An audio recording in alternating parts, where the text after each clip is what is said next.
আক্রান্ত ছাড়ালো ১৬ লাখ, একদিনে শনাক্ত ৩,৯৪৬, আরও ৩৯ মৃত্যু।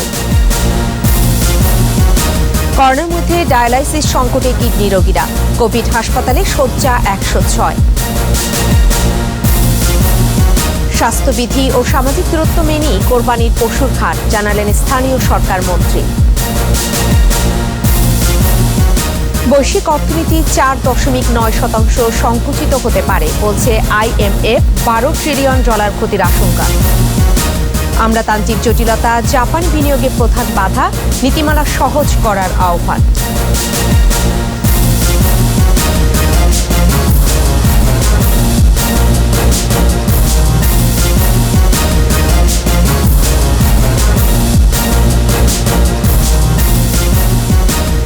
শুনছিলেন ফার্স্ট সিকিউরিটি ইসলামী ব্যাংক লিমিটেড সংবাদ শিরোনাম।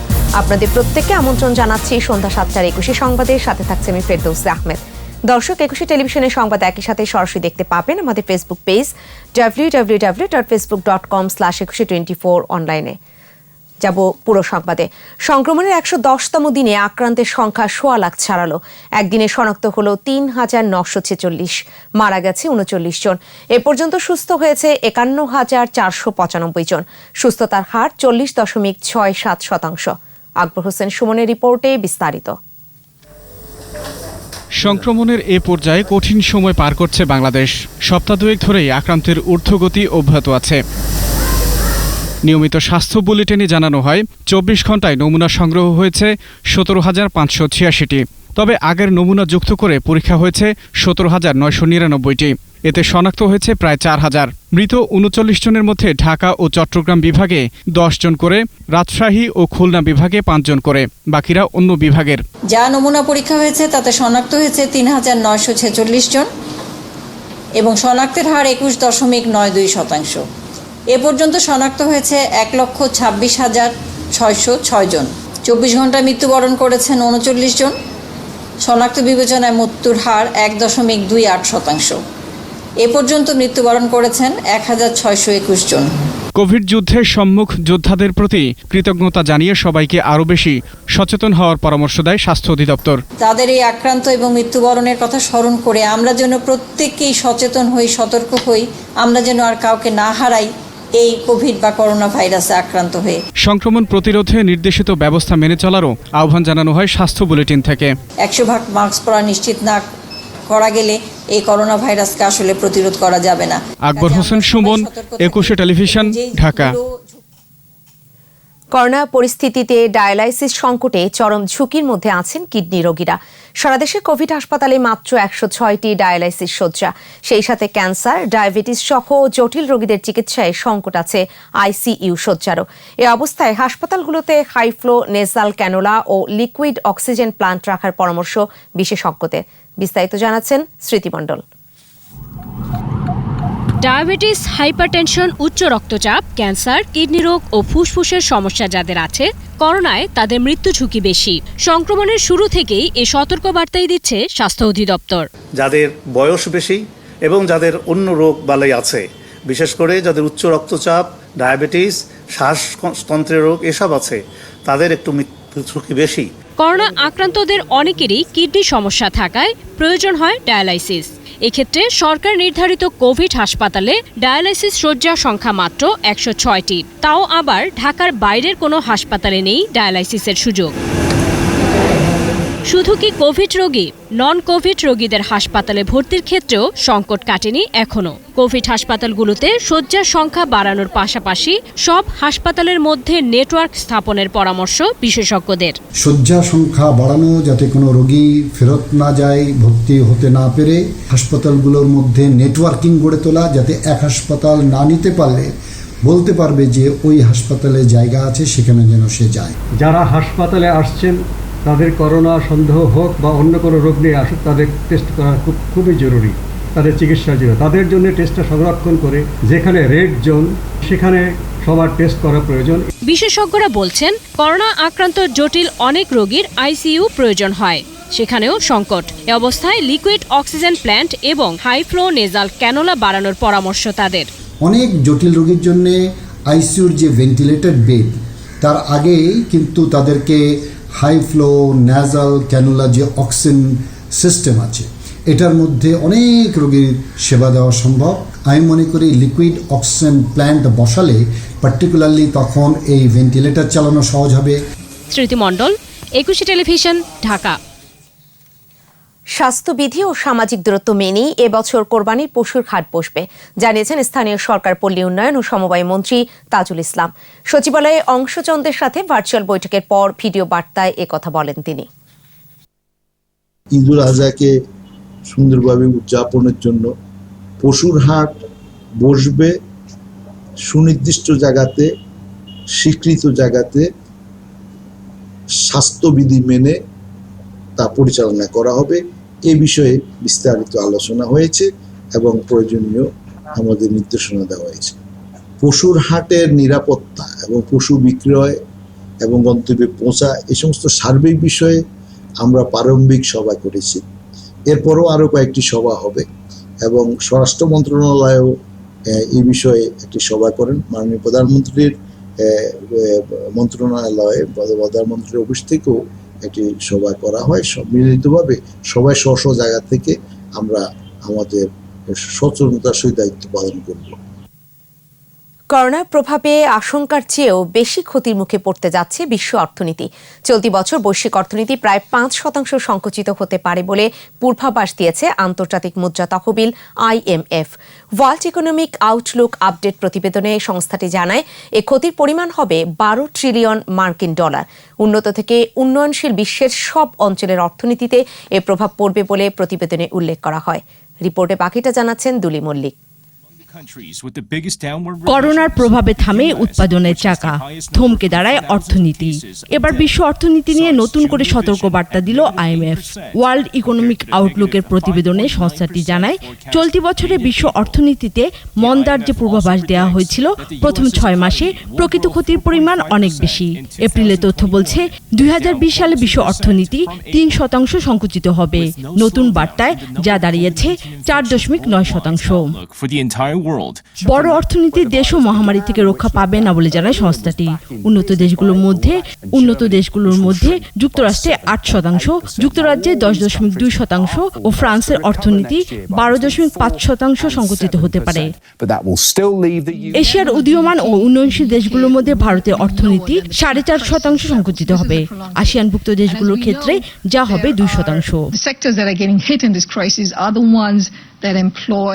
2008-এর বিশ্বমন্দার চেয়েও এটি বড় অর্থনৈতিক সংকট উল্লেখ করে এ ক্ষতি পুনরুদ্ধার খুব একটা সহজ হবে না বলেও জানায় সংস্থাটি।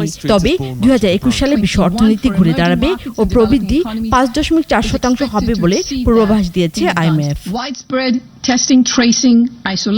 দুলি মল্লিক, 21 টেলিভিশন। আমাদের বিশেষ আয়োজন আসুন বাংলাদেশে।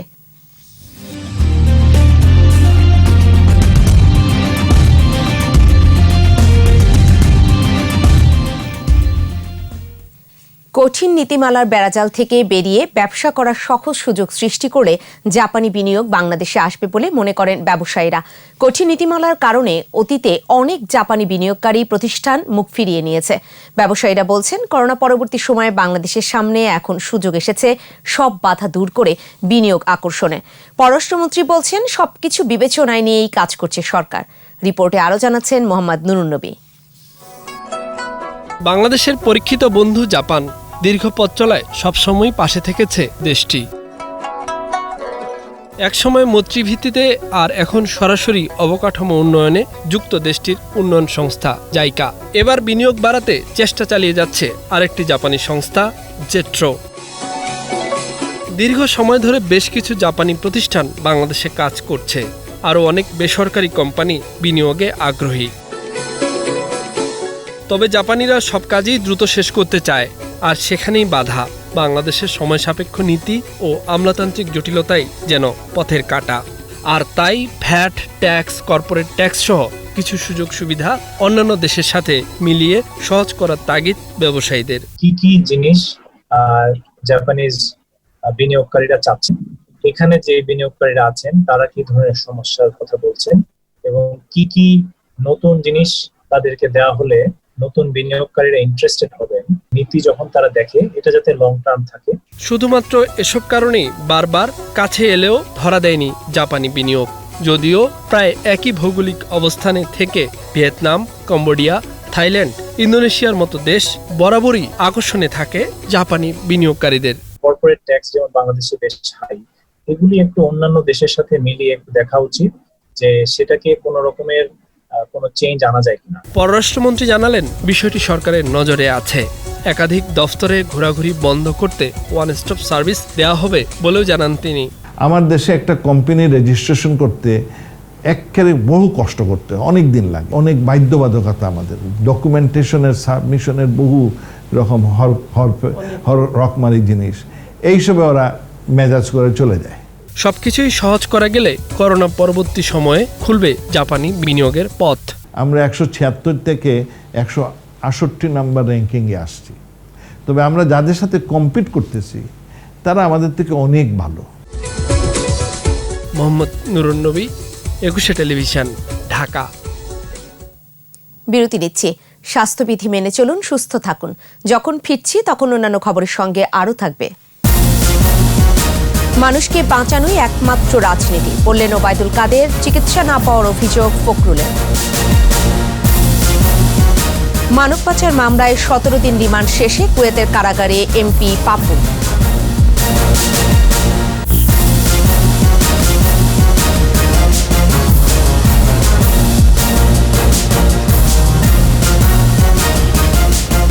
দেখছিলেন সন্ধ্যা 7টার 21 সংবাদ। করোনা থেকে মানুষকে বাঁচানোই এখন একমাত্র রাজনীতি বলেছেন আওয়ামী লীগের সাধারণ সম্পাদক ওবায়দুল কাদের। বৃহস্পতিবার সরকারি বাসভবনে সড়ক পরিবহন ও সেতুমন্ত্রী বলেন, নেতিবাচক ও অন্ধ সমালোচনা নির্ভর রাজনীতির জন্যই বিএনপির দেয়ালে পিঠ ঠেকে গেছে। বিএনপি মহাসচিব সরকারের বিরুদ্ধে বরাবরের মতো বিরূপ সমালোচনা করতে গিয়ে বিরাজনীতিকরণের অভিযোগ এনেছে। আমরা তাকে স্পষ্টভাবে বলতে চাই, এ সংকটকালে সরকার তো কোনো রাজনীতি করছে না, এমনকি আওয়ামী লীগও এ সময়ে কোনো রাজনৈতিক কার্যক্রম করছে না। এখন রাজনীতি হচ্ছে করোনা সংক্রমণ রোধ ও মানুষকে বাঁচানো। সরকারের সমন্বয়হীনতা এবং অদূরদর্শী সিদ্ধান্তের কারণে দেশে করোনা পরিস্থিতির ভয়াবহতা বাড়ছে বলে অভিযোগ করেছেন বিএনপি মহাসচিব মির্জা ফখরুল ইসলাম আলমগীর। ভিডিও কনফারেন্সে বিএনপি মহাসচিব বলেন, করোনা ভাইরাসের চেয়ে মানুষের মাঝে চিকিৎসা না পাওয়ার আতঙ্কই বেশি। গোটা জাতির কাছে না, সমগ্র বিশ্বের কাছে এটা প্রমাণিত হয়ে গেছে যে বাংলাদেশ করোনা ভাইরাস মোকাবেলার জন্য প্রস্তুত ছিল না এবং তারা সেইটাকে পুরোপুরিভাবে ব্যর্থ হয়েছে এটাকে মোকাবেলা করতে। এরা আমাদের কথা নয়, এ তো চীনা বিশেষজ্ঞরা যারা এসেছিল তারাই তো বলে গেছে যে তাদের কোনো প্রতিরোধ পরিকল্পনাই ছিল না। রংপুরে করোনার উপসর্গ নিয়ে আরও এক ব্যক্তির মৃত্যু হয়েছে। সংক্রমণ ঠেকাতে বিভিন্ন জেলায় আক্রান্ত এলাকাগুলো লকডাউন করা হয়েছে। রংপুরের মিঠাপুকুরের বালুয়া মাসিমপুর গ্রামে করোনা উপসর্গ নিয়ে শরীফ নামে একজন মারা গেছে। নতুন করে 5 পুলিশ ও 2 স্বাস্থ্যকর্মী সহ 18 জনে করোনা শনাক্ত হয়েছে। এছাড়া রংপুরে ফার্স্ট সিকিউরিটি ব্যাংকের 3 কর্মকর্তার করোনা শনাক্ত হওয়ায় এবং 7 কর্মকর্তা ও কর্মচারী অসুস্থ হয়ে পড়ায় আজ ব্যাংকটি লকডাউন করা হয়েছে। রেড জোন ঘোষিত কুষ্টিয়া ও ভেড়ামারা শহর লকডাউন করা হয়েছে। এসব এলাকায় আগামী 21 দিন এ লকডাউন চলবে। সিলেটে নতুন করে 135 জন রোগী শনাক্ত হয়েছেন। এ নিয়ে সিলেট জেলাতেই করোনা আক্রান্তের সংখ্যা 2000 ছাড়ালো। দিনাজপুরে নতুন করে 10 জনে করোনা শনাক্ত হয়েছে। জেলায় মোট আক্রান্ত 536 জন। গোপালগঞ্জে নতুন আক্রান্ত 18 জন। গাজীপুরে আরও 73 জন সহ মোট আক্রান্ত 3087। চুয়াডাঙ্গায় নতুন করে 6 ব্যাংকার সহ 7 জন আক্রান্ত হয়েছেন। চট্টগ্রামে করোনা সংক্রমণ ঠেকাতে রেড জোন হিসেবে চিহ্নিত 9টি ওয়ার্ড আপাতত লকডাউন করা হচ্ছে না। সংশ্লিষ্টরা বলছে, কাট্টলী ওয়ার্ডের 21 দিন লকডাউন শেষ হলে সেই অভিজ্ঞতা থেকে বাকি ওয়ার্ডগুলোর ব্যবস্থা নেওয়া হবে। তবে হটস্পটে পরিণত এই নগরীর সংক্রমণ নিয়ন্ত্রণে এখনই কঠোর লকডাউনের পক্ষে চিকিৎসকরা। চট্টগ্রাম থেকে রিপোর্ট করছেন শিউলি শবনম। রেড জোন 16 নম্বর লালখান বাজার কিংবা 20 নম্বর জামাল খান ওয়ার্ডের মতোই একই চিত্র অন্যান্য এলাকার। অনেকেই মানছেন না স্বাস্থ্যবিধি বা সামাজিক দূরত্ব। রেড জোন ঘোষণার পরেও লকডাউন না হওয়ায় এসব এলাকার জনজীবন প্রায় স্বাভাবিক। অথচ চট্টগ্রামে এখন পর্যন্ত করোনা পজিটিভ হওয়া 6,480 জনের মধ্যে 4,392 জন নগরীর বাসিন্দা, যা মোট আক্রান্তের 68%। এটা 14 দিন পর পর এই জোনগুলো সমন্বয় হবে আবার, এবং এই মুহূর্তে আমরা উত্তর কাট্টলা দিয়ে কাজ করছি। নগরীতে করোনা আক্রান্ত হয়েছে সবচেয়ে বেশি কোতোয়ালি থানা এলাকায়, যার সংখ্যা 578 জন। মৃত্যুর দিক থেকেও এগিয়ে কোতোয়ালি। মোট মৃত্যুবরণ করা 144 জনের মধ্যে অন্তত 15 জন কোতোয়ালি থানা এলাকার। সংক্রমণের হার তুলনামূলক বেশি হওয়ায় রেড জোন হিসেবে চিহ্নিত 10টি ওয়ার্ডের মধ্যে 3টি ওয়ার্ডই কোতোয়ালি থানা এলাকার। কিন্তু স্বাস্থ্য মন্ত্রণালয়ের নির্দেশনা না আসায় কোনো ব্যবস্থা নিতে পারছে না প্রশাসন। সবকিছু মিলিয়ে আসলে মানুষের সকল ধরনের প্রয়োজনীয়তা নিশ্চিত করে তারপরে ওই এলাকা সাধারণত লকডাউনে যাওয়া হয়। চিকিৎসক ও বিশিষ্টজনেরা বলছেন, পরিস্থিতি নিয়ন্ত্রণে শুধুমাত্র রেড জোন নয়, পুরো নগরীতেই প্রয়োজন কঠোর লকডাউন। সবাইকে করোনা বলে সন্দেহ করতে হবে। সিম্পল লকডাউন দিয়ে এইটা আর সামাল দেওয়ার মতো অবস্থায় নাই। সুনির্দিষ্টভাবে যে সমস্ত এলাকাগুলোকে রেড জোন হিসেবে চিহ্নিত করা হয়েছে সেখানে লকডাউন করা। এদিকে লকডাউন এলাকায় সরকারি ছুটি ঘোষণা করা হলেও কারখানা থেকে ছুটি না পাওয়ায় চলাচল করছে পোশাক শ্রমিকরা, যা পরিস্থিতিকে আরও ভয়াবহ করে তোলার আশঙ্কা সংশ্লিষ্টদের। শিউলি শবনম, 21 টেলিভিশন, চট্টগ্রাম। কৃষি উৎপাদন যেন বৃদ্ধি করা যায় সেদিকে আরও বেশি নজর দেওয়ার আহ্বান জানিয়েছেন কৃষিমন্ত্রী আব্দুর রাজ্জাক। ভিডিও কনফারেন্সে উপজেলা কৃষি কর্মকর্তাদের গাড়ি প্রদান অনুষ্ঠানে তিনি বলেন, কৃষিতেই মানুষের জীবন জীবিকা যেন ভালোভাবে চলতে পারে সেজন্য আরও সচেষ্ট হতে হবে। কৃষির সম্ভাবনাটা কত, কিন্তু আমার অভিযোগটা হলো, আমার কষ্টটা হলো, দুঃখটা হলো আপনাদের বিরুদ্ধে। এই যে 20 বিঘা জমি, এটাকে 20,000 বিঘায় আমি কয়দিনে নিতে পারি, এটাই আপনাদের চ্যালেঞ্জ। এই প্রযুক্তি বাড়ি আবিষ্কার করেছে, এই প্রযুক্তি যেখান থেকে এই বাড়ি নিয়ে আসছে আমাদের বিজ্ঞানী। সম্প্রসারণ বিভাগের দায়িত্ব হলো যে কত দ্রুত এটা আপনারা চাষির মাঠে নিতে পারেন। অর্থ পাচার ও ভিসা বাণিজ্যের অভিযোগে কুয়েতে গ্রেফতার লক্ষ্মীপুর 2 আসনের স্বতন্ত্র সাংসদ শহীদ ইসলাম পাপলুকে রিমান্ডে টানা 17 দিন জিজ্ঞাসাবাদ শেষে কারাগারে পাঠানো হয়েছে। মঙ্গলবার তাকে 21 দিনের জন্য কুয়েতের কেন্দ্রীয় কারাগারে পাঠানোর আদেশ দেওয়া হয়। পাপলুর পাশাপাশি তার মালিকানাধীন কুয়েতিয়া গ্রুপের কর্মকর্তা মর্তুজা মামুনকেও কারাগারে পাঠানো হয়েছে। গত 6 জুন কুয়েতের মুডরিফ থেকে গ্রেফতার করা হয় পাপলুকে। আটকের পরদিন থেকে তাকে রিমান্ডে নিয়ে জিজ্ঞাসাবাদ করা হচ্ছিল।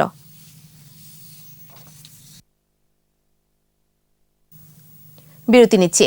স্বাস্থ্যবিধি মেনে চলুন, সুস্থ থাকুন। যখন ফিরছি তখন অন্যান্য খবরের সঙ্গে আরও থাকবে। ফেনীতে নৈশ প্রহরীকে শ্বাসরোধ করে হত্যা, বন্দুকযুদ্ধে 3 ডাকাত নিহত। মানবদেহে করোনা ভ্যাকসিন প্রয়োগ করতে যাচ্ছে ব্রিটেন। পরীক্ষামূলকভাবে দেয়া হবে 300 জনকে।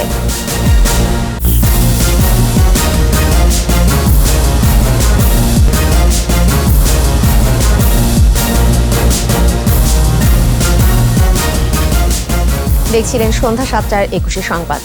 ফেনীর দাগনভূঞায় ডাকাতির সময় নৈশ প্রহরীকে হত্যার ঘটনায় পুলিশের সাথে গুলি বিনিময়ে 3 ডাকাত নিহত হয়েছে। আটক করা হয়েছে একজনকে। ভোরে ফেনীর দাগনভূঞা উপজেলার বেকের বাজার এলাকায় ঘটনাটি ঘটে। পুলিশ জানায়, একটি দোকানে ডাকাতির সময় বাধা দেয়ায় নৈশ প্রহরীকে শ্বাসরোধে হত্যা করে ডাকাত দল। এ সময় পুলিশের সাথে গুলি বিনিময়ে 2 ডাকাত নিহত হয়। আহত অবস্থায় একজন সহ 2 ডাকাতকে আটক করে পুলিশ। পরে হাসপাতালে চিকিৎসাধীন অবস্থায় আহত ডাকাত মারা যায়। ঘটনাস্থল থেকে একটি পাইপ গান, 3টি ছোরা উদ্ধার করা হয়েছে। নাটোরে শ্বশুর বাড়িতে নির্যাতনে নিহত ঢাকা বিশ্ববিদ্যালয়ের মেধাবী ছাত্রী সুমাইয়া খাতুনকে হত্যা মামলার পলাতক আসামি স্বামী মোস্তাক ও শ্বশুর জাকির হোসেনকে গ্রেফতার করেছে পুলিশ। সকালে মোস্তাক হোসেনকে বগুড়া জেলার নন্দীগ্রাম এবং জাকির হোসেনকে রাজশাহীর বাঘা থেকে আটক করা হয়। যৌতুকের কারণে গত সোমবার রাতে সুমাইয়াকে বালিশ চাপা দিয়ে হত্যা করে মরদেহ ঝুলিয়ে রেখে আত্মহত্যা বলে চালানোর চেষ্টা করা হয়। হত্যার ঘটনায় সুমাইয়ার মা 4 জনকে আসামি করে মামলা করেন। এর আগে সুমাইয়ার শাশুড়ি ও ননদকে গ্রেফতার করা হয়। মামলাটি সর্বোচ্চ গুরুত্ব দিয়ে তদন্ত করা হচ্ছে বলে জানান পুলিশ সুপার।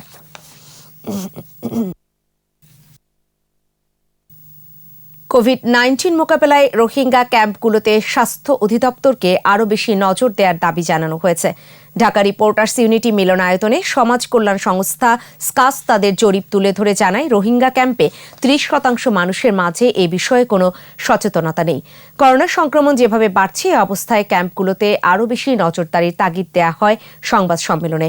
মসজিদ ভিত্তিক বিভিন্ন কার্যক্রম পরিচালনা সহ 5 দফা সুপারিশও তুলে ধরা হয় এই রিপোর্টে।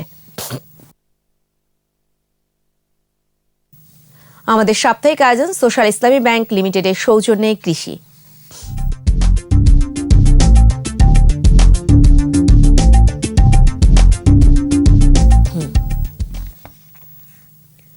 টাঙ্গাইলে বেগুনি পাতার ধানের ভালো ফলন হয়েছে।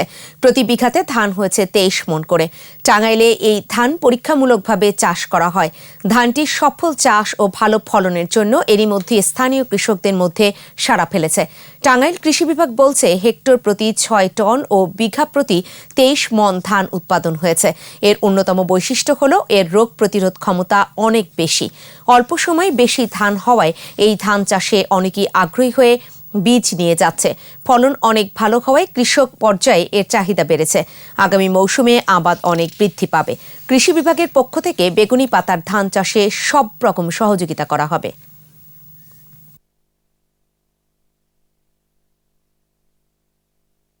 ইতিমধ্যে ধানটি কৃষক তার গোলায় উঠিয়ে ফেলেছে এবং তার কাছ থেকে স্থানীয় অনেক কৃষক বীজ নিয়ে আগামী বৎসর করার জন্য প্রস্তুতি নিচ্ছে।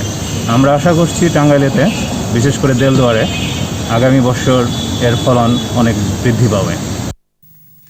সোশ্যাল ইসলামী ব্যাংক লিমিটেড বাণিজ্য সংবাদ।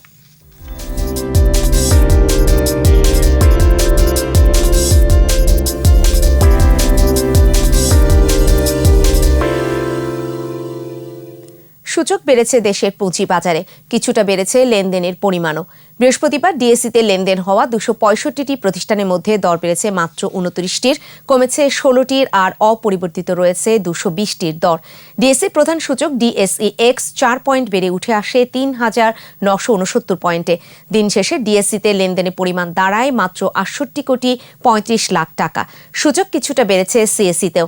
সিএসইতে লেনদেন হওয়া 111টি প্রতিষ্ঠানের মধ্যে দর বেড়েছে 20টির, কমেছে 12টির আর বদলায়নি 79টির দর। আর সিএসইতে মোট লেনদেন হয়েছে 93,64 লাখ টাকার শেয়ার ও মিউচুয়াল ফান্ড ইউনিট।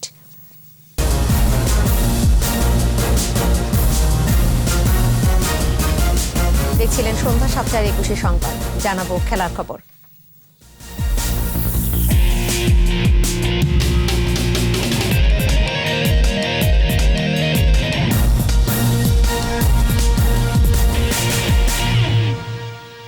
করোনা মহামারী এবং ক্রিকেটারদের পর্যাপ্ত প্রস্তুতি না থাকায় শ্রীলঙ্কার বিপক্ষে দ্বিপাক্ষিক সিরিজ বাতিল করা হয়েছে। এক ভিডিও বার্তায় বাংলাদেশ ক্রিকেট বোর্ডের পরিচালক আকরাম খান বলেছেন, পরিস্থিতি স্বাভাবিক হলে পরবর্তী সিদ্ধান্ত নেওয়া হবে। আমাদের যে সামনে যে সিরিজটা ছিল সেটা আমরা না করে দিয়েছি বিকজ অফ করোনার জন্য। আমাদের তো এখন খুব বাজে সময় যাচ্ছে এবং হাই টাইম যাচ্ছে আপনার, সো আমরা কোনো প্র্যাকটিস বা কোনো কিছু প্রস্তুতি করতে পারিনি। এবং আপনারা জানেন টেস্ট সিরিজের জন্য কিন্তু মিনিমাম আপনার 1.5 থেকে 2 মাস সময় লাগে। আর যেহেতু গত 3-4 মাস কিন্তু আমরা কোনো ক্রিকেটের মধ্যে নেই, সো সেটা আমরা মানা করে দিয়েছি।